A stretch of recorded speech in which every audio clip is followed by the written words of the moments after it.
Evening to you, Daniel. Thank you very much for coming on.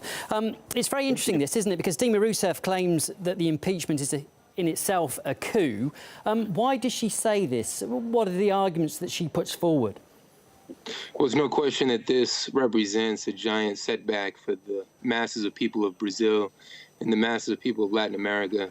It took 50 million people to elect Dilma Rousseff, but it only took 55 senators, many of who are facing allegations of corruption themselves. This was a global coup. This was an institutional coup. There's no question that this did not represent democracy in Brazil. Who's behind this coup, do you think, then? I mean, because the way it's presented, certainly in some parts of the press, is that she made some big mistakes when she was trying to manage the country, and it's for those reasons that she now finds herself in this position. Ironically, her biggest mistake was that she refused to play the game of the corrupt, of the old bourgeoisie, of the old ruling sectors, precisely because she represented a historic break with the traditional ruling sectors in Brazil. They punished her, and they've gone after her ferociously.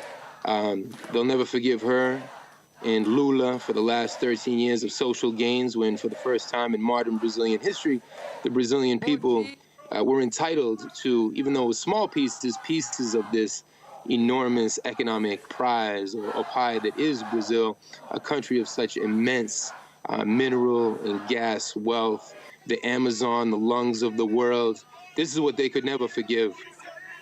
Michel Temer is the guy that's the current vice president. He's going to take over. What can the country expect from him? Because we do know, don't we, that he's a man who's in favour of austerity. He's a man who's in favour of big business. Do you think this will be enough to alter the fortunes of Brazil, its economic fortunes, or do you fear that actually it could make things worse? Oh, no question. Michel Temer represents the agenda of the rich. He represents austerity, like Mauricio Macri in Argentina.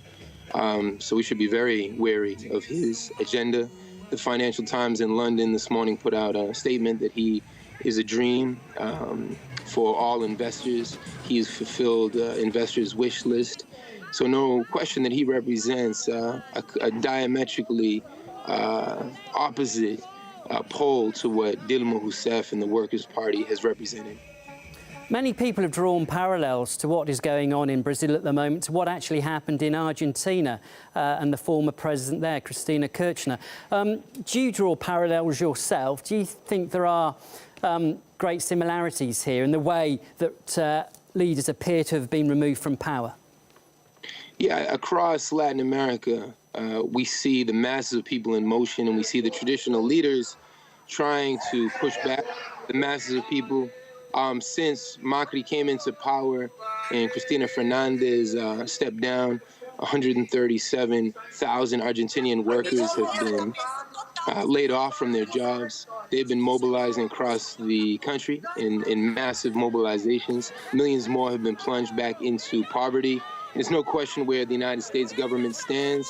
Immediately after visiting Cuba, Barack Obama, where does he go? He goes to give a nod of approval to Macri in Argentina.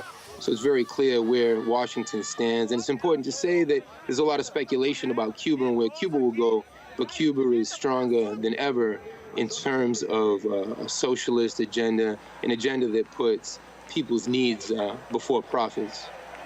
OK, Daniel, look, I'm afraid we have to leave it there, but very nice to talk to you. That was Daniel Shaw there, a lecturer in Latin American Studies at the City University of New York. Thank you. Thank you.